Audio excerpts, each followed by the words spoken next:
Hi friends, how are you all? Welcome to my channel Padmavati Art Food and Life. இன்னைக்கு நம்ம கருப்பு கவுனி அரிசி இட்லி எப்படி பண்ணுறது, அதனுடைய மெஷர்மெண்ட்ஸ்லாம் என்ன. இட்லி நார்மல் இட்லி நீங்கள் எல்லாருமே நல்லா பண்ணுவீங்க. ஸோ அதுக்கெலாம் உங்களுக்கு இதெல்லாம் தேவையில்லை, ரெசிபீஸ்லாம் தேவையில்லை.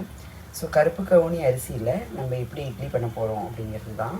ஸோ அதுக்கான மெஷர்மெண்ட்ஸ் என்னென்னா, நான் இந்த கப்பால் 2 கப்பு இட்லி அரிசி எடுத்துட்டுருக்கேன். This is idli rice. இது கருப்பு கவுனி அரிசி, black rice. பார்த்தீங்கன்னா black rice இப்படி இருக்கும். இதுதான் கருப்பு கவுனி அரிசி அப்படின்னு சொல்லுவாங்க. இதனுடைய மெடிசினல் குணம் ரொம்ப நல்ல மெடிசினல் பர்பஸ் ரொம்ப நல்லாயிருக்கும். இது சாப்பிட்டா ரொம்ப நல்லது உடம்புக்கு. நார்மலாகவே சாதமே கருப்பு கவுனி அரிசியில் சாதம் சாப்பிட்டிங்கன்னாவே ரொம்ப நல்லாயிருக்கும், ரொம்ப நல்லது உடம்புக்கு, அவ்வளோ நல்லது. நல்ல மருத்துவ குணம் உள்ளது, டயபெட்டிஸ்காரங்களுக்கு எல்லாத்துக்குமே ரொம்ப நல்லது இது. ஸோ இந்த கருப்பு கவுனி அரிசி மட்டுமே போட்டு இட்லி பண்ணலாம். பட் அது ரொம்ப இட்லி கொஞ்சம் பிளாக்காகவே இருக்கும். எங்கள் வீட்டில் பிடிக்காது சில பேருக்கு. அதனால் நான் 2 கப்பு இட்லி ரைஸு, 2 கப்பு இந்த கப்பால் 2 கப்பு கருப்பு கவுனி அரிசி எடுத்திருக்கேன், பிளாக் ரைஸ் எடுத்திருக்கேன். அது மாதிரி இதால் இதே கப்பால் ஒரு 1.5 கப்பு நான் உளுந்து எடுத்துட்டுருக்கேன். மெஷர்மெண்ட்லாம் நான் இன்க்ரீடியன்ட்ஸ்லாம் நான் உங்களுக்கு டிஸ்கிரிப்ஷன் பாக்ஸில் போடுறேன், பார்த்துக்கோங்க. 1 பிக் டேபிள் ஸ்பூன் வெந்தயம். எப்போதுமே இட்லி தோசை எல்லாத்துக்குமே வெந்தயம் போட்டால் ரொம்ப நல்லது. 1 டேபிள் ஸ்பூன் அவல், கெட்டி அவல். 1 டேபிள் ஸ்பூன் ஜவ்வரிசி.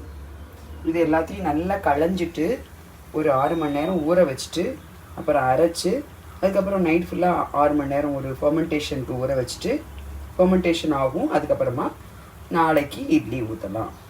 இதுதான் கருப்பு கவுனி அரிசி இட்லி. நான் இட்லி ஊற்றி உங்களுக்கு காமிக்கிறேன் பாருங்கள்.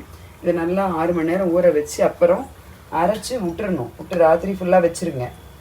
இல்லை கார்த்தால மாவு அரைச்சிங்கன்னா பகல் ஃபுல்லாக வச்சுட்டு ராத்திரி அரைக்கலாம், ராத்திரி ஊற்றலாம், இட்லி ஊற்றலாம். ஸோ நான் இப்போ கார்த்தால ஊற வைக்கிறேன். மத்தியானமாக அரைச்சி ஒரு சாயங்காலமாக ஒரு 3 மணிக்கு அரைச்சி வச்சுருவேன். அது ஃபுல் நைட்டு போயிடும். அப்புறம் காலையில் நல்லா பொங்கி வந்திருக்கும் மாவு. அப்போ எடுத்து ஊற்றிட்டோம்னா நல்லா சாஃப்டாக இருக்கும். நார்மலாக நம்ம இட்லி ஊற்றுற மாதிரி தான். ஸ்பெஷலாக என்ன போட்டிருக்கோன்னா 2 கப்பு கருப்பு கவுனி, 2 கப்பு இட்லி அரிசி போட்டிருக்கேன். அதுதான். இட்லி அரிசி போடணும்னு அவசியமும் கிடையாது, வெறும் கருப்பு கவுனி அரிசியிலையும் பண்ணலாம்.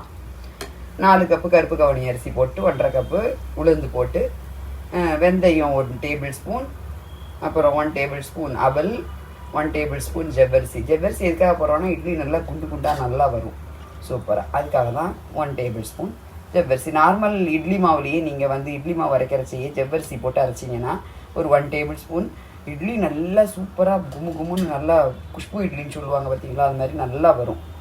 ஸோ இதுதான் மெஷர்மெண்ட்டு. இப்போ நான் இது களைஞ்சி நல்லா 6 மணி நேரம் ஊற வைக்க போகிறேன். அதுக்கப்புறம் அரைச்சி ஃபர்மெண்ட் ஆனதுக்கப்புறம் உங்களுக்கு காமிக்கிறேன். அதுக்கப்புறம் இட்லி ஊற்றி உங்களுக்கு காமிக்கிறேன். ஓகேயா? இப்போது இட்லி மாவு நைட் ஃபுல்லாக வச்சுருந்தேன், வெளியில் நல்லா பொங்கி ஃபர்மெண்ட் ஆகிருக்கு. உளுந்து அரைக்கிறச்சே 2 ஐஸ் க்யூப் போட்டு அரைச்சிங்கன்னா இட்லி நல்லா சூப்பராக பொசுன்னு ரொம்ப சாஃப்டாக நல்லா வரும். கருப்பு கவுனி அரிசி இட்லி ரெடி ஆயிடுச்சு. நீங்களும் பண்ணி பாருங்கள். Please subscribe my channel Padmavathi art food and life.